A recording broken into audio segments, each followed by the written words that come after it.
Je crois qu'il sommeille en nous un potentiel plus grand que l'on imagine, et que le révéler n'est qu'une question d'entraînement. C'est pourquoi je vais à la rencontre des personnes qui réussissent, entrepreneurs, artistes, sportifs de haut niveau, pour décortiquer comment ils font et partager ce que j'apprends avec vous. Car mon but est qu'ensemble, on aille réaliser nos rêves. Je m'appelle David Laroche, et voici mon podcast. Si c'était le dernier jour de ma vie, la dernière occasion de transmettre un message à un proche, j'aimerais lui parler de la réalisation de ses rêves, en lui racontant l'histoire de cette personne qui s'occupe de son arbre. Imaginez un arbre, petit et fragile. Tout pourrait lui arriver. Peut-être va-t-il mourir lors d'une tempête, ou d'un manque d'eau, ou peut-être même des erreurs de cette personne. Alors pourquoi s'en occuperait-elle alors que rien n'assure qu'un jour il devienne un grand arbre?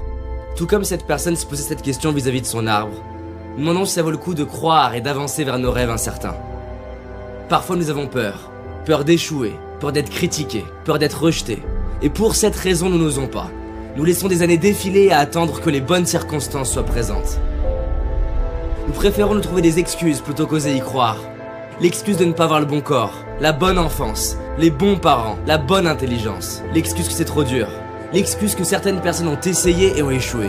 Mais vous savez, risquer d'échouer, c'est risquer d'apprendre. C'est risquer d'être fier de soi. C'est risquer d'être heureux. Et peut-être même de réussir. Pour en revenir à cet arbre, c'est vrai, cette personne n'a aucune garantie de réussir. En revanche, si elle écrase elle-même son arbre, l'histoire est finie. Elle a la garantie de ne pas y arriver. Si on écrase nous-mêmes nos rêves, il n'y a plus aucune chance de les réaliser. En y croyant et en osant, je ne peux pas vous dire que vous réussirez. En arrêtant d'y croire, je peux vous garantir que vous échouerez. Alors pourquoi ne pas tenter ? Je sais qu'il existe une petite voix à l'intérieur de vous qui vous murmure que vous pouvez le faire. Et de tout temps, nombreux sont les hommes et les femmes qui l'ont écouté. Il est viré de son équipe de basket considéré comme trop mauvais, Michael Jordan. Il a été refusé 3 fois pour entrer dans une école de cinéma, Steven Spielberg. Il est licencié de son journal pour manque d'imagination, Walt Disney. Elle a été refusée 30 fois, lui disant que son livre n'avait pas les ingrédients d'un bon livre, J.K. Rowling. Ses professeurs de chant lui ont déconseillé de chanter, lui disant qu'il n'avait ni la taille, ni la voix, ni la culture, Charles Aznavour.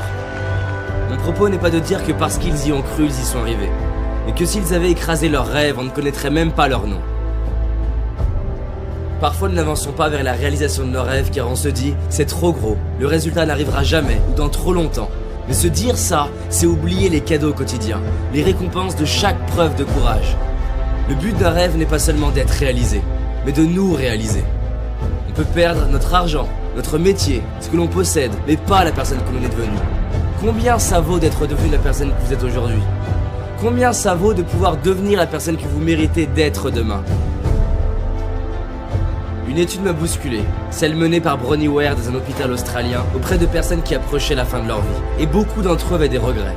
Non pas pour les choses qu'ils avaient faites, mais pour celles qu'ils n'avaient pas faites, les risques qu'ils n'avaient pas pris, les rêves auxquels ils n'avaient pas donné de chance. Au dernier jour de votre vie, qui avez-vous envie d'être? La personne qui a écrasé son arbre par peur d'échouer, ou celle qui n'a peut-être pas réussi, mais qui devant son miroir ou ses enfants, droit dans les yeux, avec des larmes de gratitude dit « Je suis fier de moi ». Lorsqu'on dit oui à nos rêves, on inspire ceux qu'on aime à donner une chance à leurs propres rêves.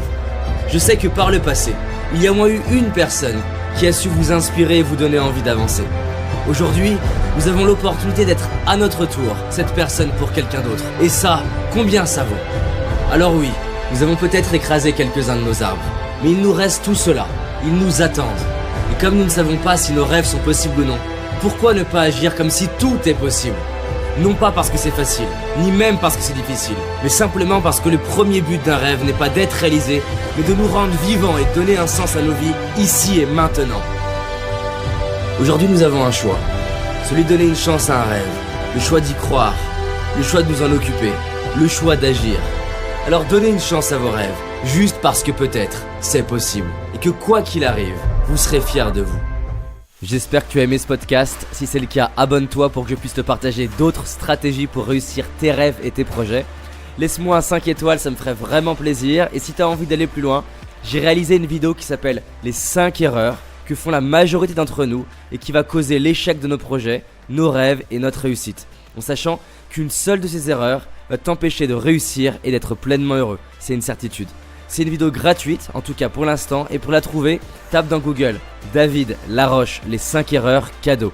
David Laroche, les 5 erreurs cadeaux. Et tu vas tomber dessus. Je te dis à très vite pour un prochain podcast et on avance ensemble.